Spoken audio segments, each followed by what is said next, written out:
주님께서 허락하신 복된 금요일 밤입니다. 오늘 하나님께서 우리에게 주시는 말씀은 고린도 후서 4장 5절 말씀입니다.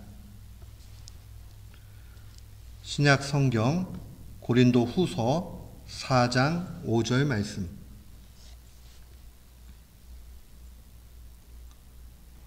우리 같은 마음으로 고린도 후서 4장 5절 봉독토록 합니다. 우리는 우리를 전파하는 것이 아니라 오직 그리스도 예수의 주되신 것과 또 예수를 위하여 우리가 너희의 종된 것을 전파함이라. 아멘. 저는 오늘 본문 말씀 고린도후서 4장 5절 말씀을 통해서 열정 그리스도인이라는 제목으로 주의 말씀을 선포하도록 하겠습니다. 우리가 일반적인 종교학에서 우리가 믿는 이 신앙을 향해서 그리스도교다, 또 한자로 이야기하면 기독교다 이렇게 이야기합니다.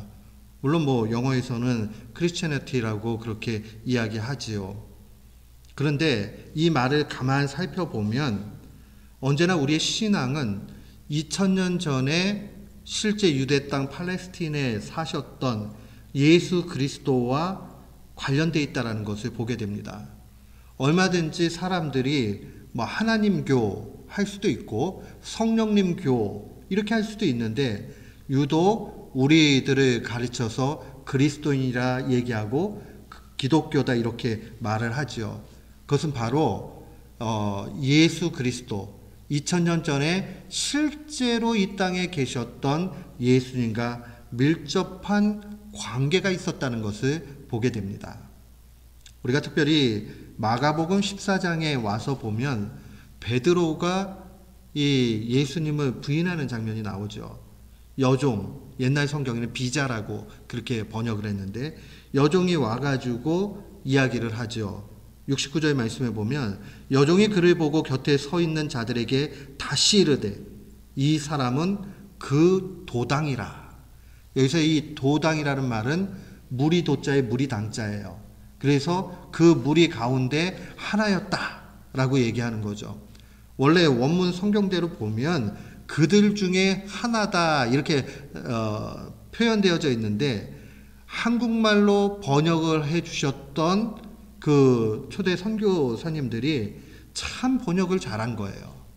그 무리 도당이었다. 그러니까 결국 이 예수님을 따라가는 지저스 팔로워, 예수님의 추종자들을 일컬어서 그 당시에 보통 예수 당이다 이렇게 암묵적으로 봤다는 것을 또한 볼 수 있습니다. 예수님을 따르는 무리라는 거죠. 우리가 오늘날에 이제 크리스천 그리스도인이라고 이렇게 된 것을 성경의 기록에 보면 사도행전 11장에 기록되어져 있습니다. 바나바가 사울을 찾으러 다소에 가서 만남에 안디옥에 데리고 와서 둘이 교회에 1년간 모여 큰 무리를 가르쳤고 제자들이 안디옥에서 비로소 그리스도인이라 일컬음을 받게 되었다. 그러니까 그리스도인이라는 말을 언제 처음 듣게 되느냐? 이 다소인 바울 사도가 거기 있을 때 바나바가 가서 사울을 데리고 오지요. 그리고 안디옥 지역에 와가지고는 거기에 많은 무리들이 예수님의 제자들이 모였어요. 그러면서 거기서 가르치시죠. 그러니까 사람들이 일컬어서 저 무리들은 그리스도인들이야 이렇게 된 거예요. 그러니까 예수님과 깊은 관계가 있고 신앙 고백이 있다는 것을 보게 됩니다. 오늘날에도 동일하죠. 우리가 그리스도인이다, 기독교인이다, 크리스천이다 이런 말을 할 때에 떼놓을 수 없는 것은 예수 그리스도 그 한 분과 떼놓을 수 없다는 것을 분명히 인식해야 됩니다. 그래서 오늘 본문 고린도후서 4장 5절 말씀을 보면 그리스도인이 누구냐 하는 것이 명확하게 두 가지로 잘 증거되어 있습니다. 첫 번째 기억을 해야 되는 것은 우리가 예수님에 대한 바른 고백을 해야 되고 두 번째는 그 고백에 따른 실천이 필요합니다. 그러니까 내가 말로만 동의해가지고 얘기하는 것은 참된 믿음이 아니라 올해 들어서 제가 여러 차례 주의 말씀으로 증거했습니다. 그거에 따르는 실천까지 가야 되는데 먼저 우리가 기억을 해야 되는 것, 오늘 본문 말씀 한번 보십시다. 고린도후서 4장 5절이에요. 우리는 우리를 전파하는 것이 아니라 오직 그리스도 예수의 주되신 것을 전파한다. 이게 첫 번째예요. 이 말은 예수님이라는 이 말에 먼저 집중을 해야 돼요.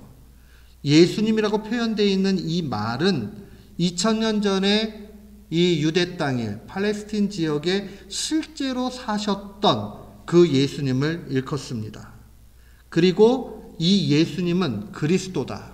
그리스도를 히브리어 구약 성경에 쓰여진 말대로 유대인의 표현대로 얘기하면 메시아예요. 한국말로 바꾸면은 구원자예요. 그러니까 예수님, 이 땅에 오셨던 예수님이 구원자라, 그리스도라, 또 메시아라, 이 같은 말인데 이것을 믿어야 된다는 거죠. 그리고 또 하나, 그분이 주인이시다 하는 것을 함께 고백해야 됩니다. 그러니까 메시아라는 걸 믿는데 주인이 아니다라고 하면 이거 온전한 100%의 바른 신앙 고백이 아닙니다. 우리는 실제 이 땅에 육신으로 오신 예수님, 그 예수님께서 우리의 주인이시고 그분만이 구원자라는 사실을 믿고 나아가야 됩니다. 이것은 사도들이 언제나 동일하게 가르쳤어요. 사도행전 4장에 오게 되면 베드로의 증언을 들어보십시오. 다른 이로서는 구원을 받을 수 없나니 천하 사람 중에 구원을 받을 만한 다른 이름을 우리에게 주신 일이 없다. 우리 한국교회 역사에 보면 이 자유로운 그러한 신앙인들이 나타났습니다. 특별히 신학자 가운데서. 원래 한국에는 장로교회가 딱 한 교단밖에 처음에는 없었어요. 근데 나중에 이제 역사를 지나가면서 좀 갈라지게 되는데 그때의 한 목사님이시면서 신학교 교수가 이런 이야기 했어요. 산의 정상에 올라가는 길은 여러 길이 있는데 산에만 올라가면 되는 것이다. 그 길 가운데 하나가 예수님이다. 이분은 종교다원적인 그러한 신앙관을 가지고 있었습니다. 그래서 어떤 이들은 다른 이름을 믿고도 천국에 갈 수 있다. 이렇게 얘기한 거죠. 또 착한 일을 많이 하면 그도 천국 갈 수 있다. 이런 입장을 갖는 거예요. 오늘날에 있어서는 아주 미국 땅에서는 이런 게 굉장히 열려있는 사람이고 괜찮은 사람같이 여겨집니다. 어떻게 예수님만, 그 예수님이라는 이름 한 사람만 믿고 그게 진리라고 얘기하느냐라고 그렇게 반론하면서 공격을 합니다. 그래서 이 근본주의자라고 막 그렇게 얘기하죠. 펀더멘털리스트. 아주 그냥 보수적이다 못해 그냥 뼛속까지 꽉 막혀져 있어가지고 예수님만이 구원자다 이렇게 얘기한다라고 비난들을 합니다. 그런데 성경 오늘 뭐라 그래요?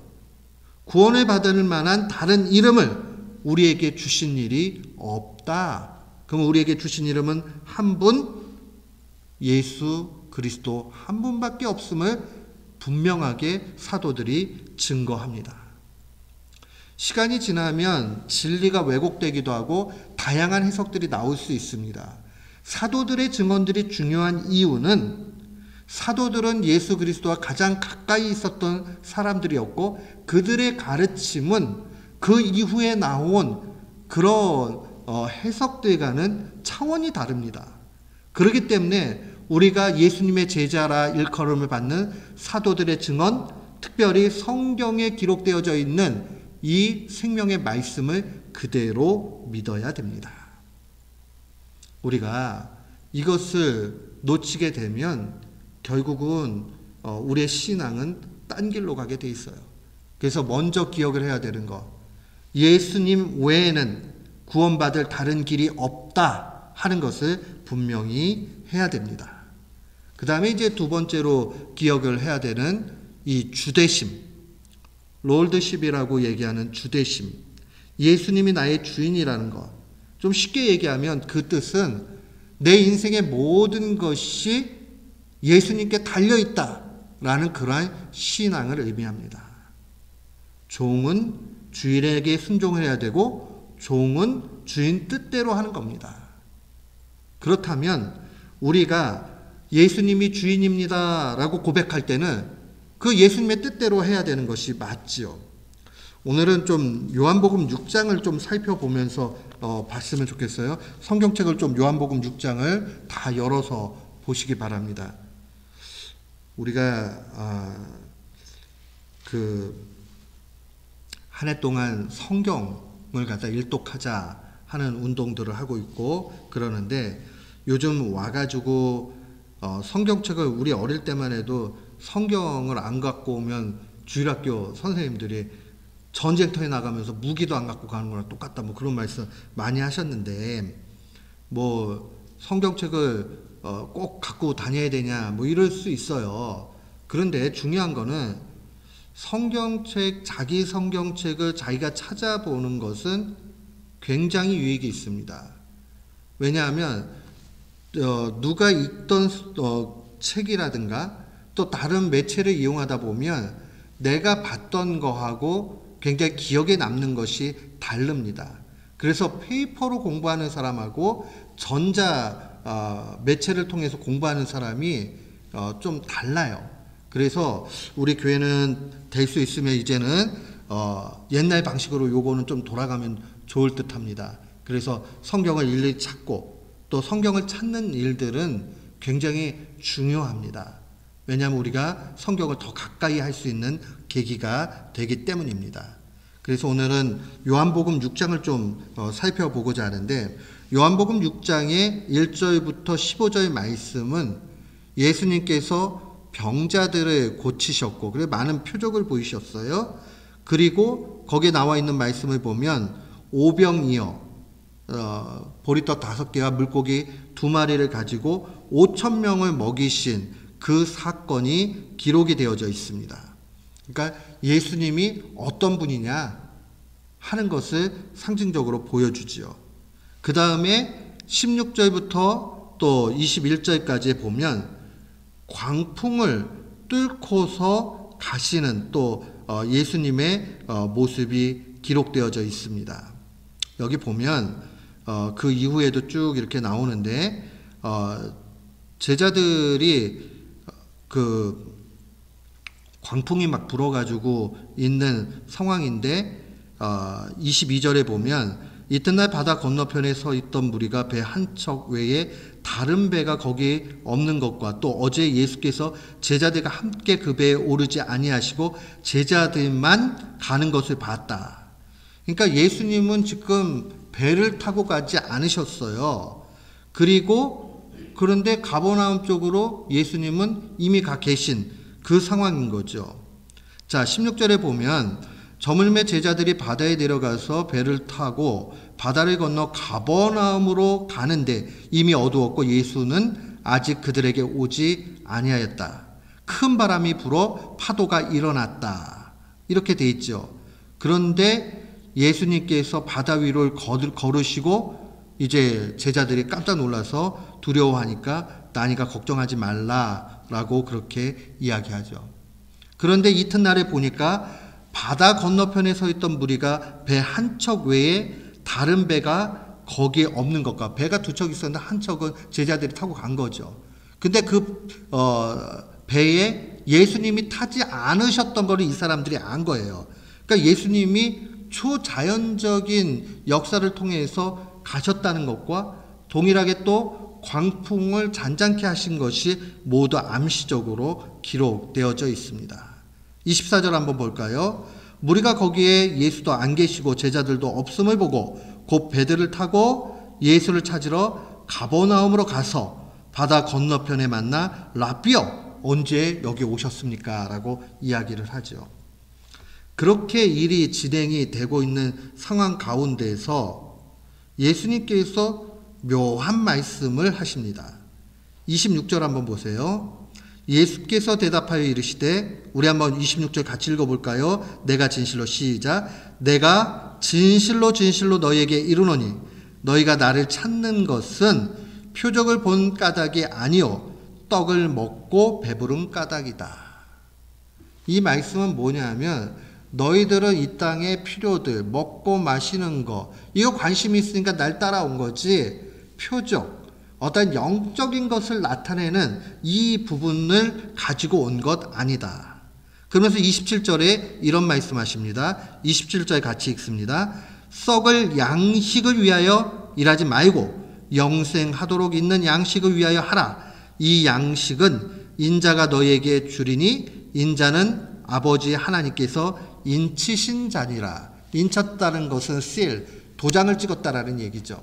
그러니까 성부께서 인정하신 그러한 메시아다라는 거죠. 그러면서 결국 그 만나와 구약 광야에서 먹었던 만나와 비교해서 당신을 얘기합니다. 당신이 생명의 떡이라 라고 얘기하면서, 구약 백성들은 하늘로부터 내려오는 만나를 먹어도 죽을 수밖에 없었지만 생명의 떡인 예수 그리스도를 먹는 자는 영원히 살게 된다는 말씀을 선포합니다. 이게 결국 초자연적인 역사의 그 표적들이 뭘 실제로 나타내느냐, 예수님이 하늘로부터 온 메시아라는 것을 보여주는 거다라고 얘기하면서, 예수님께는 분명히 영생을 주는 그러한 능력이 있다. 한마디로 이야기하면 생명의 떡이다 라고 말씀하시는 거죠. 오병이어의 사건, 이 사건이 의미하는 게 인간적인 차원에서는 야 배고픈데 먹을 게 생겼어 라는 거지만, 너희들이 오병이어를 보고 진짜 만나야 되는 것은 생명의 떡이신 예수 그리스도다 하는 것을 알려주는 겁니다. 지금 예수님은 책망하죠.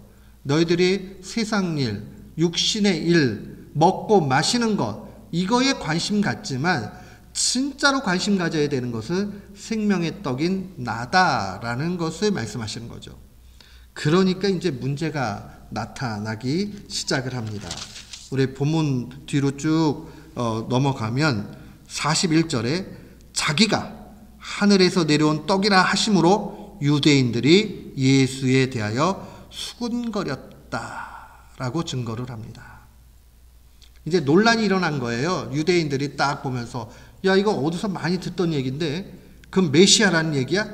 말도 안 돼! 이러면서 실망하는 상황들을 볼 수 있죠. 그들은 비아냥거리면서 얘기합니다. 42절에 이는 요셉의 아들 예수가 아니냐? 그 부모를 우리가 아는데 자기가 지금 어찌하여 하늘에서 내려왔다 하느냐라고 하니까 예수님이 수군거리지 말라라고 말씀을 하시면서 48절에 내가 곧 생명의 떡이다 라고 완전히 말씀을 하시죠.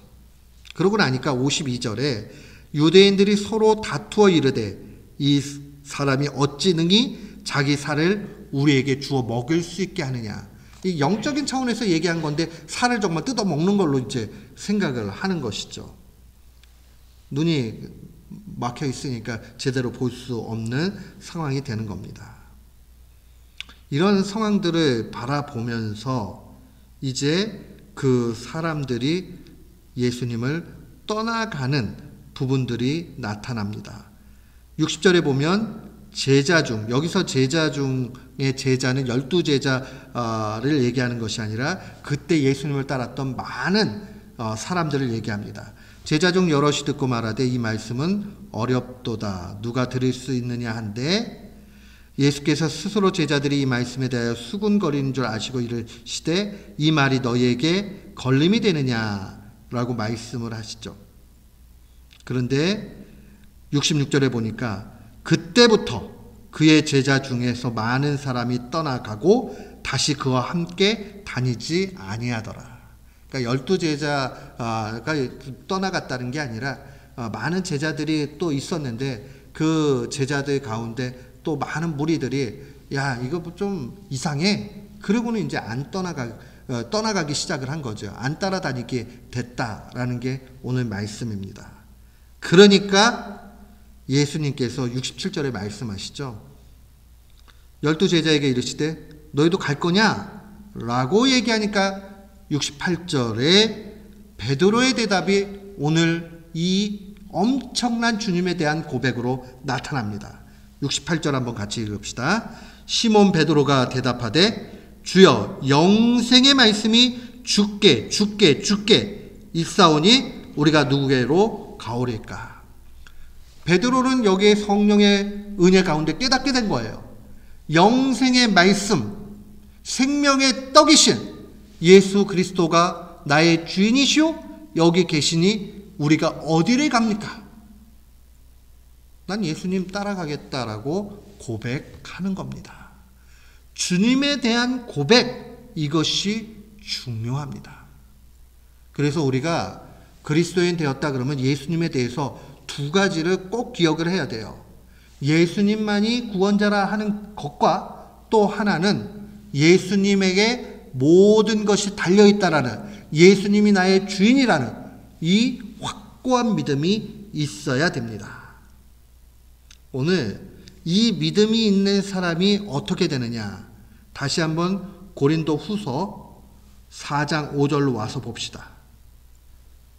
우리는 우리를 전파하는 것이 아니라 오직 그리스도 예수의 주되신 것과 또 예수를 위하여 우리가 너희의 종된 것을 전파함이라. 이 오늘 두 번째 부분은 실제로는 제가 강조해서 설교하고 싶은 겁니다. 예수님을 주와 그리스도로 고백하기 때문에 예수님을 위하여 우리는 너희들의 종이 되겠다. 우리 목회를 하다 보면 종종 목사님들이 속상하시니까 이런 말씀을 하실 때가 있어요. 내가 예수님의 종이지 성도의 종이냐? 이렇게 말씀하실 때가 있어요. 그 말이 상황, 컨텍스트마다 조금 다를 수는 있지만 오늘 본문의 말씀대로 보면 주님은 우리에게 예수님을 위해서 사람의 종이 되기를 결심하라 라고 명령하십니다. 이게 목회자들에게 일차적으로 주어지는 말씀이기도 하지만 모든 그리스도인들에게 주시는 말씀이라는 걸 잊지 말아야 됩니다. 예수님은 친히 우리의 모범이 되셨고 사람의 종이 되셨습니다. 우리가 이 사실을 놓치지 말아야 됩니다. 내가 사람의 종이냐? 라고 이렇게 생각하는 건 얼마든지 우리가 할 수 있는 모습입니다. 근데 신앙적 자존감이 높은 사람만 실제로 사람의 종이 될 수 있습니다. 신앙적 자존감이 높은 사람은 천국을 바라보고 예수님을 따라가기 때문에 하나님의 판단이 중요해요. 우리 이런 거 있잖아요. 어떤 경기를 하는데 경기에는 룰이 있어요. 근데 그 룰에 맞춰가지고 해야지 룰을 다 어긴 다음에 그 다음에 violation, 그 룰을 어기는 그 상황들 속에서 그 다음에 득점을 했다. 무효가 되고 말죠. 인생도 그래요. 하나님이 인정하는 방법이 아닌데 내가 이 땅 가운데 뭘 얻었다 하는 게 무슨 의미가 있겠어요. 나중에 가서 내가 열심히 살기는 했는데 헛살았네 이렇게 돼버리는 거예요. 우리가 진정한 의미, 이거를 좀 바라볼 수 있어야 됩니다. 우리의 판단자는 하나님이시고 우리의 모델은 오직 예수 그리스도입니다. 그렇기 때문에 신앙적 자존감이 높은 사람은 사람의 종 되는 것을 두려워하지 않습니다. 오늘 본문은 우리에게 도전합니다. 내가 사람의 종이냐? 그리스도의 종이지 라는 말은 잘못됐다 라고 그렇게 도전합니다. 우리는 예수 그리스도를 위해서 사람의 종도 되어야 됩니다. 근데 이 말은 매우 위험하고 불편을 감수해야 되는 결단입니다. 이 쉬운 것이 아니에요. 사람의 종이 되는 게 얼마나 자존심 상할 때가 많은지 아십니까? 내가 아예 태어나기를 선천적으로 종으로 태어나고 노예로 태어나고 뭐 그랬다면은 그냥 내 삶이 이런가 보다 좀 그럴 텐데 여태까지 그렇게 살지 않았어요. 근데 예수 그리스도를 알고 난 이후부터 바뀌어져야 돼서, 그래서 이 길을 가야 되겠다 할 때는 불편, 고통, 시련, 못남, 자존심, 박상함, 이 모든 것을 경험해야 됩니다. 근데 오늘 주님은 우리에게 그렇게 살라고 말씀하십니다. 왜냐하면 예수님이 그렇게 사셨거든요. 복음서의 마태복음 20장 28절에 보니까 주님이 친히 이 결단을 당신이 하셨어요. 마태복음 20장 28절은 이렇게 증거합니다. 인자가 온 것은 섬김을 받으려 함이 아니라 도리어 섬기려 하고 자기 목숨을 많은 사람의 대속물로 주려 함이라.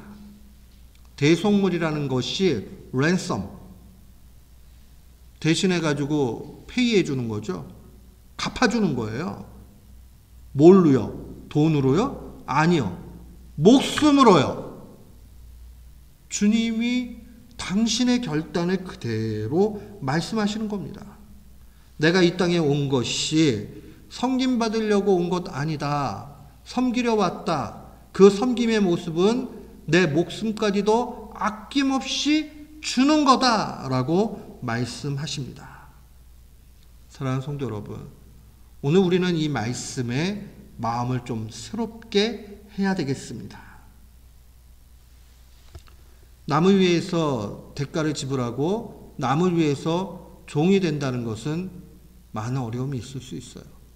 그러나 참다운 그리스도인, 자존감을 가지고 있는 신앙인이라면 마땅히 이 길을 가야 합니다. 왜냐하면 예수님이 가신 길이고 동시에 여기에는 유익이 있기 때문입니다. 마태복음 11장 29절로 30절 말씀 보면 이렇게 살 때의 유익에 대해서 주님은 친히 말씀해 주셨어요. 예수님의 말씀입니다. 나는 마음이 온유하고 겸손하니 나의 멍에를 메고 내게 배우라. 그리하면 너희 마음의 쉼을 얻으리니 이는 내 멍에는 쉽고 내 짐은 가벼움이라 하시니라. 이게 1차적으로 율법을 잘 지켜서 구원을 얻으려고 하는 그러한 유대인들에게 도전하는 말씀이기도 하지만 또 우리 모두에게 주시는 말씀이죠. 율법에 얽매이지 말고 예수님께 매이는 삶을 살면 거기에 참다운 자유와 평안이 있다라는 겁니다. 그러니까 우리가 사람의 종이 되면 되게 불편하고 자존심 상하고 이럴 것 같지만 막상 그 길에 들어가게 되면 참 자유와 평안을 누리게 된다는 겁니다. 우리 이거 조금만 잘 생각해 보면 확실히 맞습니다.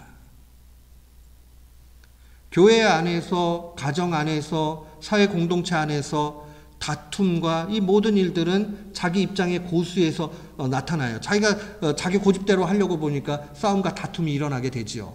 그런데 우리가 그리스도 안에서 서로 간에 사람의 종이 되어져서 그렇게 온유와 겸손으로 살게 되는 것, 예수 그리스도가 메었던 온유와 겸손을 배우면서 나아가게 되면 많은 부분은 문제가 해결이 되고 참 자유와 평안을 누리게 됩니다. 오늘 주님은 우리에게 정말 예수 그리스도를 증거하기 위해서 우리의 삶이 좀 바뀌어질 것을 도전하시고 명령하십니다. 전도하는 일들이 굉장히 중요하죠. 전도를 하니까 사람들이 데이터를 내봅니다. 어떻게 할 때 제일 전도가 잘 되느냐 보니까 그냥 전도로는 좀 어렵고 관계 전도라는 말을 사용을 합니다. 그 관계 전도의 핵심은 무엇이냐? 그 핵심은 그 사람이 바르게 살아가고 사랑으로 살아가고 예수님 닮은 모습을 보여주니 전도가 제일 잘 되더라 하는 게 여태까지 전도학에서 연구한 결론입니다. 더 쉽게 이야기하면 우리의 삶 가운데 예수님 모습이 조금이라도 나타나면 거기에 전도가 잘 된다는 것이죠. 물론 여기에는 1차적으로 하나님에 대한 바른 신앙 고백과 이런 모든 것을 전제하는 겁니다. 그리고 하나님의 역사 가운데 일어나는 겁니다. 그러면 그 역사가 어떤 사람을 통해서 일어나느냐? 예수님을 위해서 친히 사람의 종의 길을 걷고자 결단한 사람을 통해서 일어난다는 사실입니다. 그러니까 우리가 할 수 있는 것은 없어요. 우리는 바른 신앙을 가져야 돼요. 그러나 그 바른 신앙이 우리에게 도전할 때 그것에 순종해야 돼요. 바른 신앙이 우리에게 요구하는 신앙적 실천은 무엇입니까? 그것은 바로 예수님을 위해서 사람의 종이 되라는 명령입니다. 이게 신앙적 실천이에요. 그렇게 될 때에 우리는 온전히 그리스도를 증거하는 증인의 삶을 살게 됩니다. 바울은 이것을 더 적극적으로 증거했습니다. 예수님의 이 말씀을 우리의 삶 속에 실천할 수 있도록 더 강하게 에베소서 4장 1절로 3절에 증거합니다. 우리 좀 번거로워도 에베소서 4장 1절로 3절 말씀 한번 찾아보십시오. 정말 우리가 예수 그리스도를 위해서 사람의 종이 되기 위해서 온유와 겸손으로 예수님처럼 그렇게 따라가려고 정말 기도하고 흉내내려갈 때 어떠한 능력이 나타나는가? 어떻게 해야 되는가? 바울은 굉장히 적극적으로 증거합니다. 우리 1절부터 3절까지 한번 같이 봅니다. 그러므로 주 안에 갇힌 내가 너희를 권하노니 너희가 부르심을 받은 일에 합당하게 행하여 모든 겸손과 온유로 하고 오래 참음으로 사랑 가운데서 서로 용납하고 평안에 매는 줄로 성령의 하나 되게 하신 것을 힘써 지키라. 여기 모든 겸손, 온유, 오래 참음, 사랑, 용납, 평안 다 들어가 있어요. 이거 한마디로 얘기하면 예수님의 성품이에요. 예수님의 성품대로 우리가 사는 것을 바울은 뭐라고 표현하냐면 주 안에 갇힌 나다라는 말로 표현합니다. 갇혔다라는 건 자유가 제한된 거죠. 아까 얘기로 하면 예수님을 위해서 사는 삶이 되는 거죠. 율법에 매이는 것이 아니라 예수님께 매이게 되는 것이죠. 그러면 주님이 우리에게 정말 너 그리스도인이지? 그러면 내 말에 매여야 되지. 내가 너의 주인이 맞지? 그러면 너는 종이니까 내 말에 순종할 거지? 그러면 그 순종의 내용은 뭐냐? 사람의 종이 되라 하는 말씀이에요. 바울은 사람의 종이 어떻게 될 수 있느냐? 성령의 하나 되게 하신 것을 힘써 지키라. 그 얘기는 우리 속에 하나님의 말씀 통해서 온유와 겸손과 오래참과 사랑과 용납함이 차고 넘치게 될 때 또한 나타나게 되는 거죠. 저는 우리 교회가 또 우리 모든 그리스도인들의 가정이 이런 모습으로 나타나기를 원합니다. 그래서 예수님을 위해서 다른 사람의 종도 될 수 있는 모습, 그것이 필요합니다. 아내가 남편의 종이 되어지고 남편이 아내의 종이 되고 자녀가 부모의 종이 되어지고 부모가 자녀의 종이 되어지고 그 얘기는 뭐냐 하면 서로 사랑이 더 크면 문제될 만한 것들은 많이 없어진다는 거예요. 근데 그냥 사랑이 아니에요. 구원받은 기쁨의 감격 가운데 나오는 예수님을 위한 그러한 사랑을 얘기합니다. 예수님 때문에 그렇게 되는 거. 이것이 어려운 일이지만 어렵지 않은 것은 주님 앞에 간절히 맡길 때에 주님이 우리 속에서 역사해 주십니다. 이걸 하지 않으면 예수님 믿다가 많은 제자들이 야 예수님 떡하고 음료수 줬는데 별거 없어 이제 먹을 것도 없나 봐 하면 다 돌아가는 거예요. 중도에 야, 하나님의 아들이라고? 그 말이 돼? 내가 그 부모를 알고 있는데? 머리 똑똑한 사람들이 머리가 그렇게 돌아가는 거예요.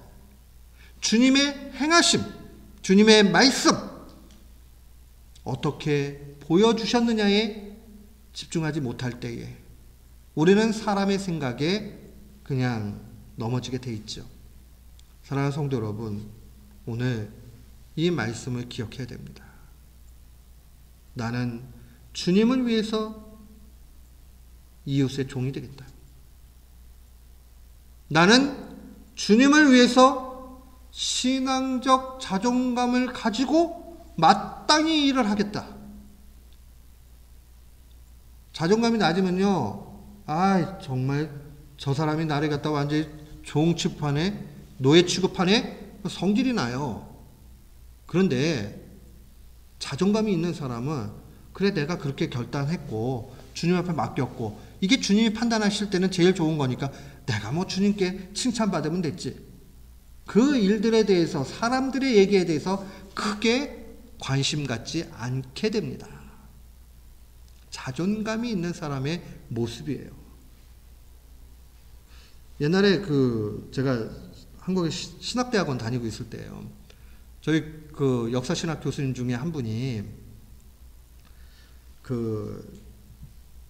프린스턴에서 공부를 좀 하셨어요. 오시고 영어도 잘하시고 지혜로우신 분이죠. 근데 영어를 막 이렇게 쓰다가 스펠링을 이렇게 오래간만에 쓰시니까 잘 안 써지셨나 봐요. 그랬더니 분필로 X를 이렇게 돼. 내 주제에 무슨 영어를 써. 그러시는 거예요. 그래서 막 학생들이 다 웃었어요. 그분이 그래도 프린스턴 신학대학원에서 박사 받으신 분이거든요. 그분은 본인이 제대로 공부하고 학위가 있기 때문에 내가 영어를 뭘 해 이렇게 얘기해도 하나도 자존감이 상할 게 없어요. 자존심이 상할 게 없어요. 학생들도 아무도 무시하지 않아요. 그분은 학문적으로 그만큼 인정받았으니까. 그렇죠? 우리도 마찬가지예요. 누구의 종이 된다는 걸 생각하면 상상도 하기 싫죠. 그러나 주님이 원하신다. 주님이 그걸 우리에게 도전하신다. 나 그럼 마땅히 해야지. 근데 내 힘으로 안 되는데. 주님께 매달리면 된다. 했으니 주님이 주실 거야. 그 확신 가지고 하게 되면 아무런 문제가 될 것 없습니다. 오늘 우리는 예수님을 위해서 사람이 종이 되는, 저는 이거를 열정적인 그리스도인, 좀 줄여가지고 열정 그리스도인이라고 좀 그렇게 불러보고 싶어요. 그래서 우리 모두가 열정 그리스도인이 됐으면 좋겠습니다. 서로를 한번 섬겨보는 거예요. 그리고 열심히 해보는 거예요. 하나님은 그 가운데 역사해 주십니다. 하나님은 그 가운데 힘을 주십니다. 오늘 이 말씀을 마음에 간직하고 아름다운 신앙의 열매, 사람의 종이 되었으나 신앙적으로 정말 열매가 큰 그러한 자존감 높은 우리 성도들 되시기를 주의 이름으로 축원합니다. 아멘.